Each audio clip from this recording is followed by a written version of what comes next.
Hi, my name is Charles, and let's talk about inflammation. Okay. Inflammation is a word that we use all the time, but we should just define what it means. Okay?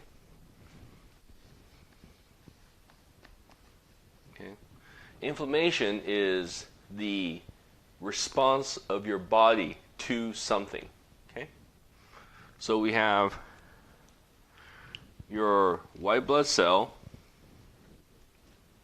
and it's stored in your lymph system, in your lymph nodes, and they're quiet. They don't bother anybody, they're not activated, they're just stored. Okay? It's like guards that are standing by the door and nothing's going on. And so we're going to make this the lymph node. Okay? And the white blood cells are stored in the lymph nodes. Okay? So we have your white blood cells inactive. Okay? And they're stored in your lymph nodes.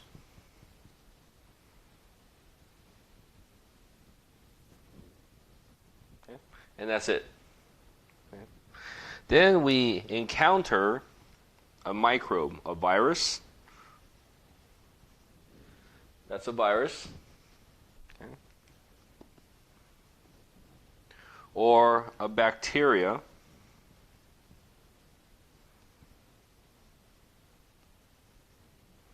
Okay. Or we happen to be affected by yeast, candida, fungus, mold. Candida, yeast, fungus, mold are actually an organism that looks like a dot. It's smaller than a bacteria, but they organize themselves in a way so that they can actually be much bigger. They can be like mold, where mold spreads on the bread, okay? Or fruit that grows moldy, or a fungus that grows on the toenail. Okay? Those are all little organisms that embedded themselves onto something, and they organize amongst each other to create a bigger effect. Okay?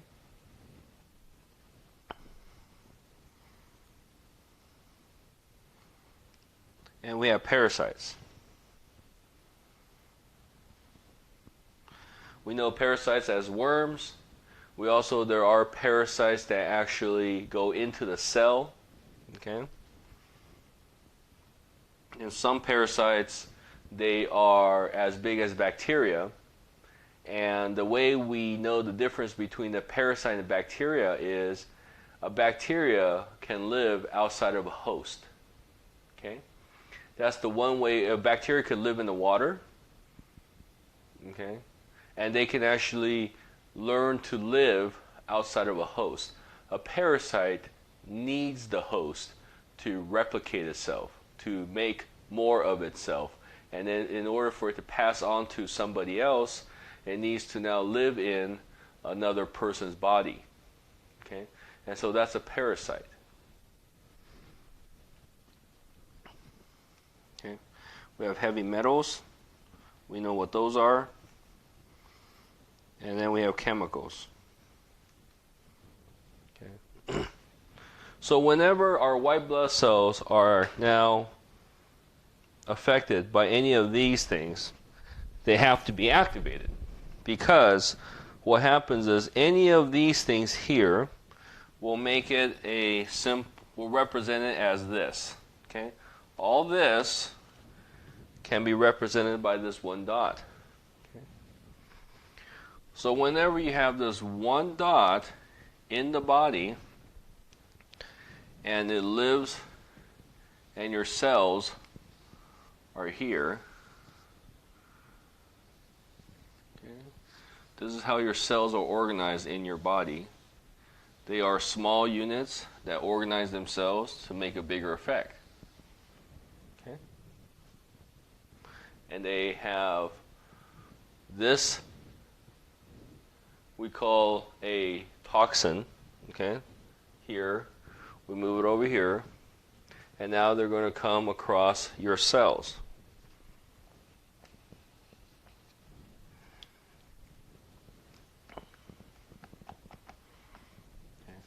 When we talk about acute inflammation, it's the initial response, the first time that a toxin is now encountering your cell. Okay? The first time you got sick, the first time you were exposed to heavy metals, the first time you were exposed to yeast, the first time you were exposed to bacteria. Okay? That could have happened a long, long time ago. And some people, it happened while they were still in their mother, because the mother contained yeast, fungus, or the mother contained heavy metals. The mother contained parasites. And then the fetus encountered it while they were still in their mother. Okay? So we have a toxin, and now you have a situation where you have these cells, and what happens is, if the toxin stayed where it was, there would be no effect. Okay? But a toxin will actually bind to the surface of the cell. It will now try to penetrate and go into the cell, and now it will go to the outside of the cell, and then now it'll go to the inside of the cell. So you can see the toxin now passing through from the outside of the cell to the in, and then it leaves the outside of the cell and goes in. What we don't see, which I will make clear now, is this cell that got exposed to the toxin has now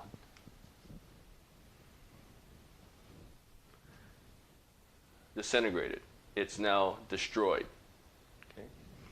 So now we have this destroyed particle cell. As the toxin leaves the cell, okay, it actually bursts the cell, and this cell now is destroyed. Okay. So now what you have is little bits and pieces of the cell floating outside. Okay. This tells the rest of the cells that you have now been attacked. Okay? It's kind of like if you're guarding a castle and you're just waiting, and all of a sudden someone shoots an arrow and one of your guards die. You know that the fact that there's an arrow stuck to the guy and he's dead, that now you're being attacked. Well, this is the equivalent of that. Okay? So what the rest of the cells do around it is now they go and say, we're being attacked, help. So they send out a help signal. Okay? This is all the cells around it that's still alive that is now affected by this. Okay? Now, in this particular case, all this help signal does is it activates the white blood cells.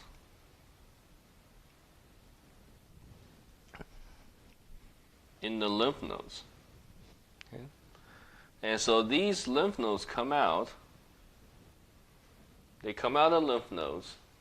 And so now they go and start looking for this little cell debris. Okay? While they're cleaning this up, this gives the cell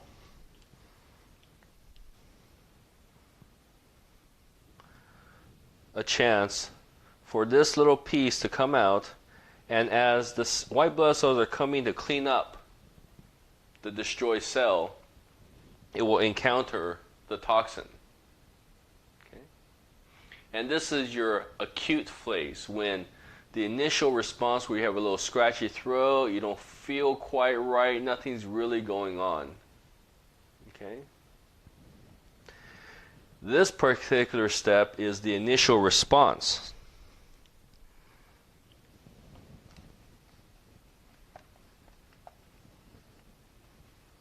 Okay? Some people call it the first, it has less than 10 hours. Okay? So from the time that you were exposed and then 10 hours later, this is what's going on. That's inside your body. Okay? Your lymph nodes now release the white blood cells. They're cleaning up the destroyed cells, and now they encountered this toxin. Okay? And what happens is they will now swallow the toxin.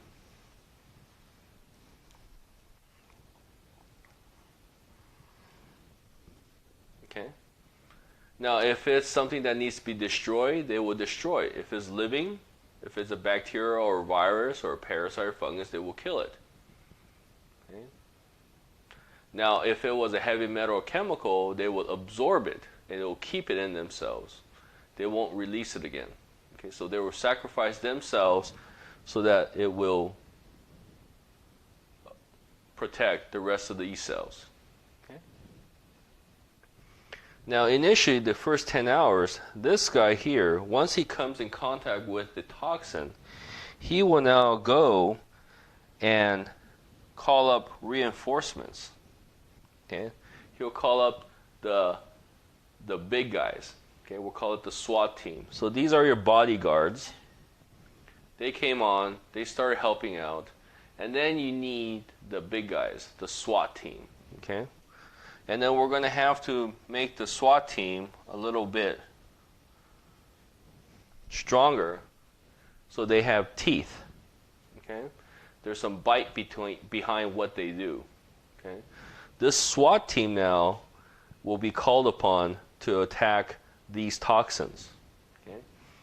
These guys will continue to clean up the debris as the toxins are passing through the cells. Okay? And now is the job of this guy, the big guy, to actually go and look for the toxin and pick this area clean. Okay? This requires a lot of energy. Okay? They also are kamikazes. They only work once. They attack, they swallow, and they completely destroy what they've swallowed and themselves. Okay?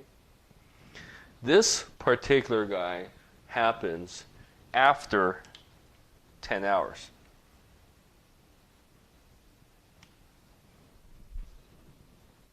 Okay? That's when you get the full-blown fever, the sweats, the extreme tiredness, okay? That whole body achy feeling is when these guys are activated. Okay? And it could feel like a flu. It feels like food poisoning. We just know it as you're sick. Okay? So now we know that you have a kind of a beginning phase where you're almost going to get sick, and then now you're sick. Okay? And this happens multiple times in our lives. Okay? This guy now goes and actually looks for just the toxin.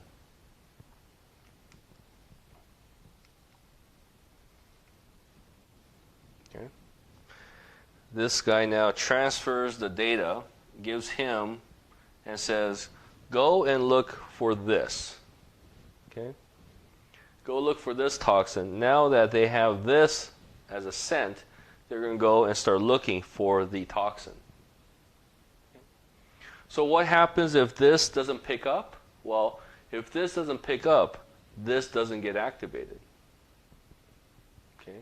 And that's why sometimes you have an organism that stays in the body much longer. Okay?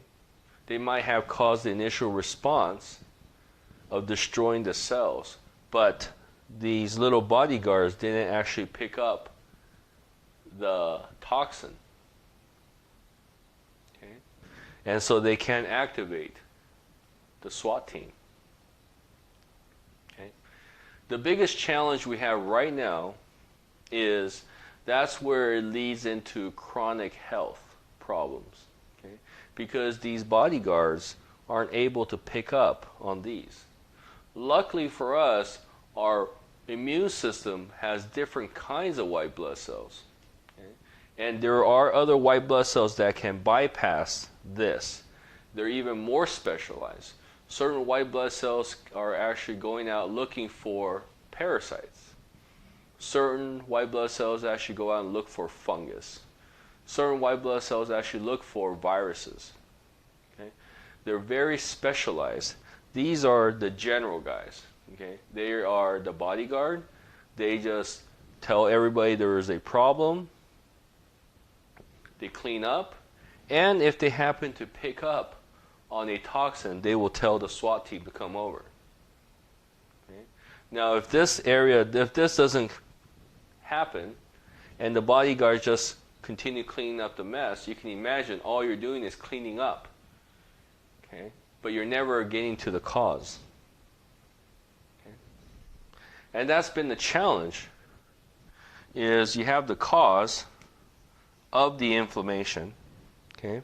And now you have a situation where the cause has been able to evade, has been able to be not detected by the bodyguards.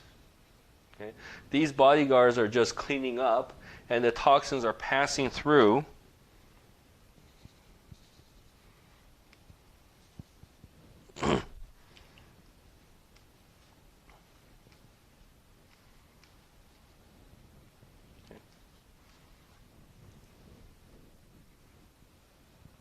And then they get destroyed. So now you have a situation where you have these bodyguards cleaning up. They can't find the toxin. Then the SWAT team's not activated. And now the toxin now is free to continue to pass through. Okay? And that's been the challenge between a person who's sick and the person and then them wanting to get healthy, because they want to find somebody to help them find this. Well, that somebody is yourself, is your own immune system. Okay? Something about your immune system is not working properly. Okay? Or it's working, but it's not working fast enough. Okay? The result is the toxin stays in the body longer. It can't be picked up and cleaned out properly, and so it just continues to go through the body, causing destruction. And then once these cells are destroyed, they have to be replaced. Okay? And once they have to be replaced, you can imagine all the problems that they have to go through. Okay? Because now you have a situation where you have to have so many problems, okay, so many cells that are being destroyed, and now your body has to try to find a way to get rid of the toxin, but it can't. So all it does is it spends the time replacing these injured cells. Okay? And that's why diet's important, to maintain, to give the body what it needs. Okay? To give the body what it needs so it can detoxify the dead cells. Okay? It could be eaten up, taken away by these bodyguards, and then your body has enough energy to replace them. The other challenge now is during this process, you don't feel like eating healthy. You feel like eating sweets. You feel like eating salty foods. Okay? Because they have high energy. Okay? High energy foods your body wants because it thinks it needs energy. But to replace a cell, it needs nutrients. Okay? A Coke has high energy, lots of calories, but it doesn't have any protein. It doesn't have any good oils. It doesn't have vitamin C in it. How is it going to be able to help you rebuild cells? Okay? But if you ate lentils, if you ate some other foods that are good for you, now you actually have a chance. Okay? It might not be as easy to absorb, okay, compared to a Coke or French fries or whatever that we decide we want to eat, but you have to rebuild the cells that are destroyed. Okay? And this is all occurring. Now what is this? This is actually destroyed cells, and they actually become mucus in our body.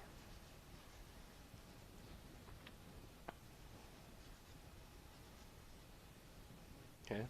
When you have mucus in your body, that's where you're now looking for. There's mucus that are congested in your lymph system, in the chest, sinuses, okay, mucus coming out of your stool, okay, mucus coming out of your nose, eyes, okay, and coughing up mucus, okay, sinuses that feel stuck, okay, the head pressure, okay. These are all signs of dead cells broken down, and now there's mucus in them. Okay. The challenge has been looking at everything here. You can see how many things are going on at the same time, but each one means something. This is the cause. Your cells are being destroyed. Destroyed cells become mucus. Okay. Bodyguards are now trying to clean up the mucus. The bodyguards are now going to try to find the toxin, so you can now tell the SWAT team to come over and help pick up all the toxins. Okay? So that goes on during the acute phase. Okay? Now, if everything was working properly, there wouldn't be a chronic phase. What's going on during the chronic phase is more of this problem. Now the body goes into another phase. They call it chronic. Okay? Thank you.